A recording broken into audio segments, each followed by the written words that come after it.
Assalamualaikum warahmatullahi wabarakatuh. Perkenalkan, nama saya Ahmad Suyudi. Saya mahasiswa dari Universitas Hairun Ternate, Fakultas Ekonomi dan Bisnis, Prodi Ekonomi Pembangunan, semester 3. Jadi di sini saya akan menjelaskan tentang materi etika dalam berwirausaha. Selamat menonton. Ya, etika dalam berwirausaha. Etika atau etis adalah keyakinan pribadi seseorang mengenai apakah suatu perilaku, tindakan, atau keputusan benar atau salah. Dalam pengertian etika ini, dalam konteks individu, manusialah yang memiliki etika, sedangkan organisasi tidak memiliki etika. Hal-hal yang menentukan perilaku dengan perilaku etis adalah perilaku yang sesuai dengan norma sosial yang diterima secara umum. Menurut Duff tahun 2007, etika adalah kode yang berisi prinsip-prinsip moral yang mengatur perilaku orang atau kelompok terkait dengan apa yang benar atau salah. Etika menentukan sejauh mana seorang dalam tingkah laku dan pengambilan keputusan dianggap baik atau buruk. Etika berhubungan dengan nilai-nilai internal yang merupakan sebagian dari upaya atau budidaya perusahaan dan membentuk keputusan mengenai tanggung jawab sosial yang berkaitan dengan lingkungan eksternal. Isu etika hadir dalam sebuah situasi ketika tindakan yang dilakukan oleh seseorang atau sebuah organisasi dapat menimbulkan manfaat atau kerugian bagi yang lain. Menurut Lake Willardo 1996, etika atau moral terkait dengan pertimbangan untuk menyetujui atau tidak menyetujui sikap dan tindakan manusia berdasarkan benar atau salah, baik buruknya sikap atau tindakan itu. Menurut Heru tahun 2009, etika bisnis adalah suatu kode etik perilaku pengusaha berdasarkan nilai-nilai moral dan norma yang dijadikan turunan dan pedoman berperilaku dalam menjalankan kegiatan perusahaan atau berusaha. Etika bisnis terkait dengan masalah penilaian terhadap kegiatan dan perilaku bisnis yang mengacu pada kebenaran atau kejujuran berusaha. Perubahan-perubahan besar dalam praktik pengolahan bisnis dewasa ini menyebabkan perhatian terhadap etika bisnis semakin penting. Oleh karena itu, tidak ada bisnis yang dapat mengabaikan permintaan etika masyarakat dan dapat terus bertahan. Etika bisnis sangat penting untuk mempertahankan loyalitas stakeholder dalam membuat keputusan-keputusan perusahaan dan dalam memecahkan persoalan perusahaan. Menurut Heru tahun 2009, ada beberapa kelompok stakeholder yang dapat mempengaruhi keputusan bisnis demi kelangsungan hidup perusahaan. Yang pertama itu ada konsumen. Konsumen berkepentingan terhadap perilaku etis perusahaan berhubungan dengan produk yang dikonsumsi seperti harga produk yang wajar, jaminan pemakaian produk dan kejujuran. Perusahaan yang memiliki etika tinggi akan mendapatkan rasa hormat serta kepercayaan dari pelanggan. Lalu yang kedua, karyawan. Karyawan merupakan sumber ekonomi perusahaan yang penting karena karyawan berkepentingan terhadap kemampuan perusahaan untuk menjaga kelancaran bekerja, kehidupan, dan kesejahteraan karyawan. Lalu yang ketiga, investor.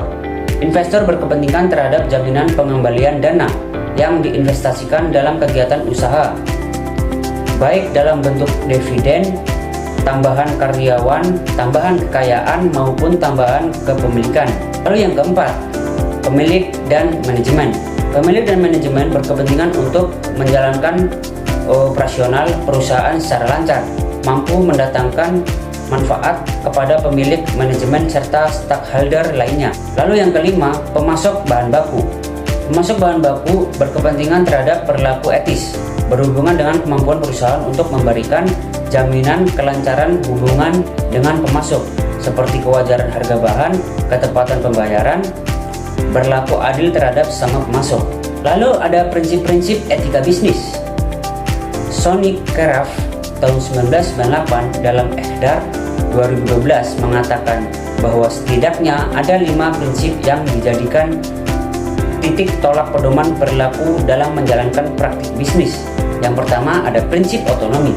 Prinsip otonomi menunjukkan sikap kemandirian, kebebasan, dan tanggung jawab. Orang yang mandiri berarti orang yang dapat mengambil suatu keputusan dan melaksanakan tindakan berdasarkan kemampuan sendiri sesuai dengan apa yang diyakininya. Bebas dari tekanan, hasutan, dan ketergantungan kepada pihak lain. Orang yang otonom sadar sepenuhnya akan ada yang menjadi kewajibannya dalam dunia bisnis.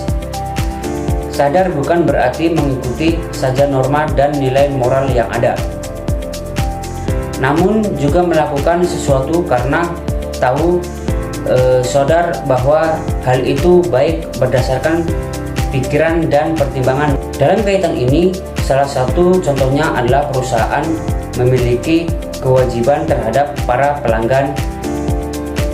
Di antaranya yaitu yang pertama, memberikan produk dan jasa dengan kualitas yang terbaik dan sesuai dengan tuntutan mereka. Lalu yang kedua, memperlakukan pelanggan secara adil dalam semua transaksi, termasuk pelayanan yang tinggi dan memperbaiki ketidakpuasan mereka. Yang ketiga, membuat setiap usaha menjamin mengenai kesehatan dan keselamatan pelanggan. Demikian juga kualitas lingkungan dijaga kelangsungannya serta ditingkatkan kualitas produk dan jasa perusahaan.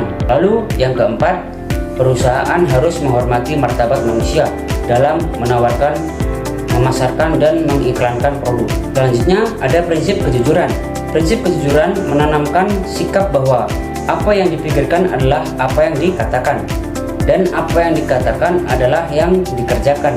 Prinsip ini juga menyiratkan keputusan dalam melaksanakan berbagai komitmen, kontrak, dan perjanjian yang telah disepakati.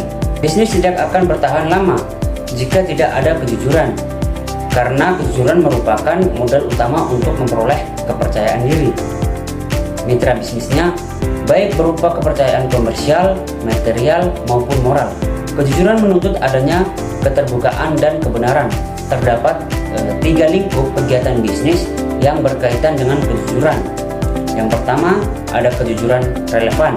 Dalam memenuhi syarat-syarat perjanjian dalam kontrak, pelaku bisnis di sini secara prioritas saling mempercayai satu sama lain bahwa masing-masing pihak kejujuran melaksanakan janjinya.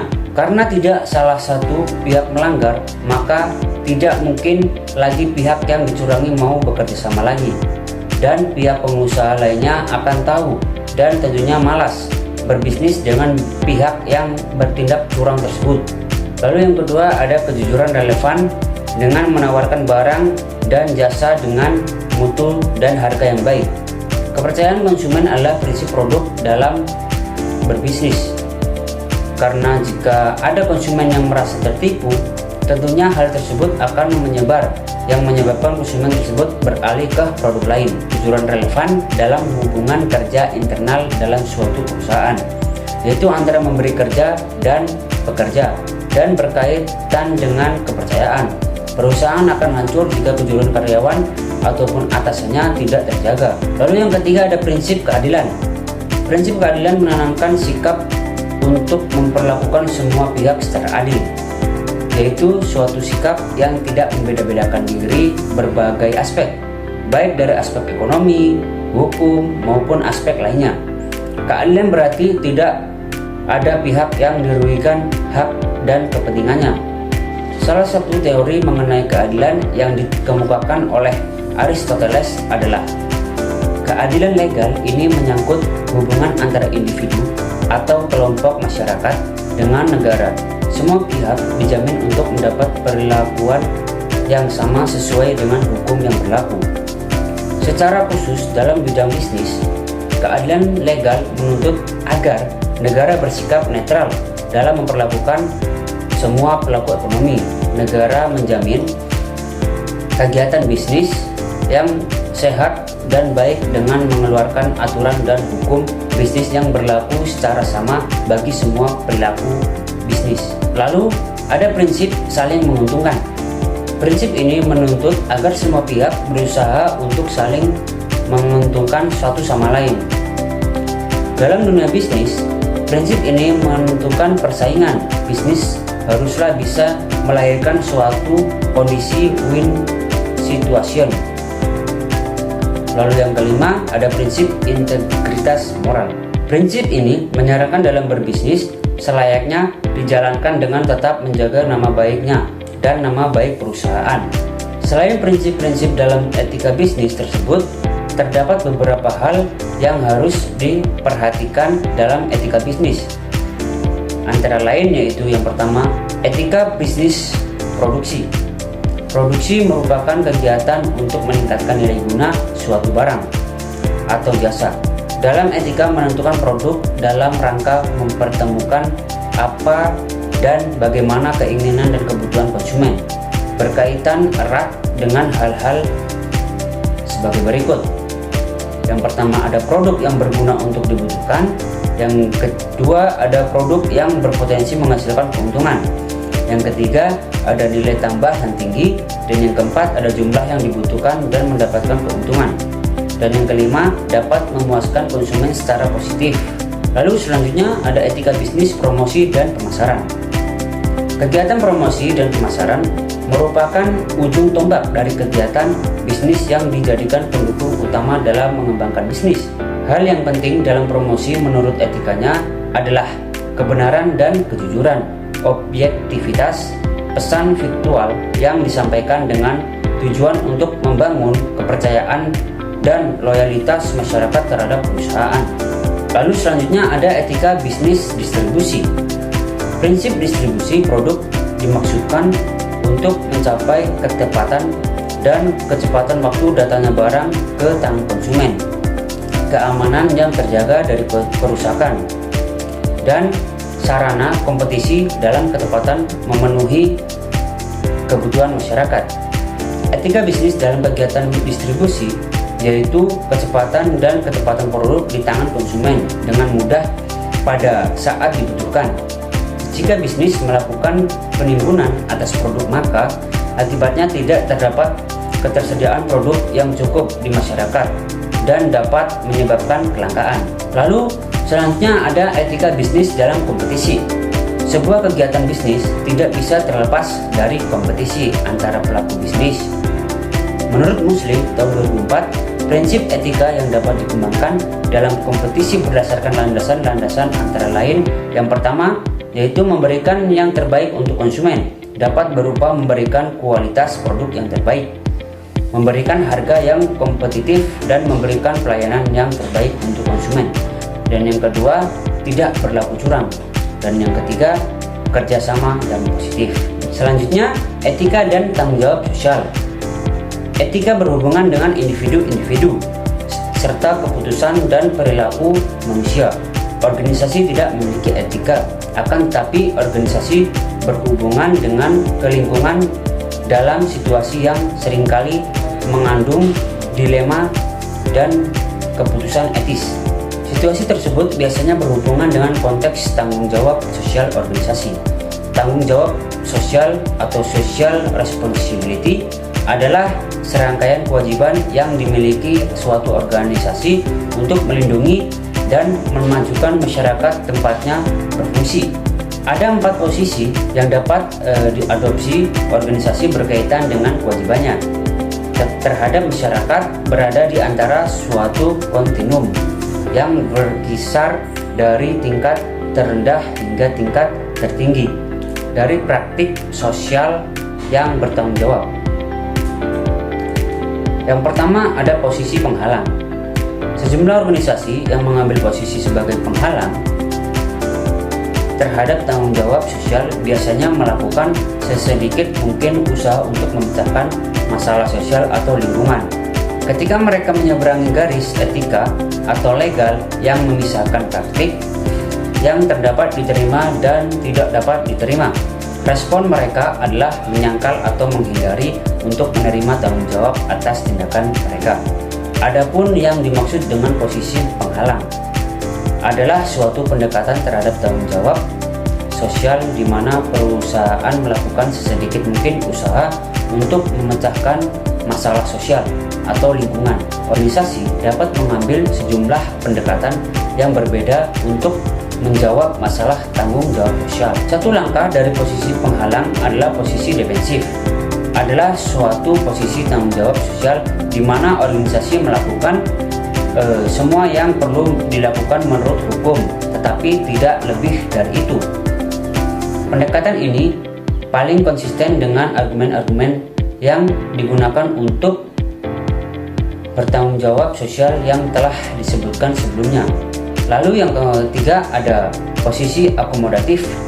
Posisi akomodatif adalah suatu posisi tanggung jawab sosial di mana organisasi memenuhi kewajiban etika dan legalnya dan juga melangkah jauh dari persyaratan tersebut dalam beberapa kasus tertentu. Lalu yang keempat ada posisi proaktif. Tingkat tertinggi dari tanggung jawab sosial yang dapat dilakukan suatu perusahaan adalah posisi proaktif. Adapun yang dimaksud dengan posisi proaktif adalah suatu posisi tanggung jawab sosial di mana perusahaan memandang dirinya sebagai anggota dalam masyarakat dan secara proaktif mencari kesempatan untuk berkontribusi kepada masyarakat tersebut. Ya baik, mungkin itu saja penjelasan dari saya. Lebih dan kurangnya saya mohon maaf. Apabila ada kata yang salah saya mohon maaf. Wabillahi taufiq wal hidayah. Wassalamualaikum warahmatullahi wabarakatuh.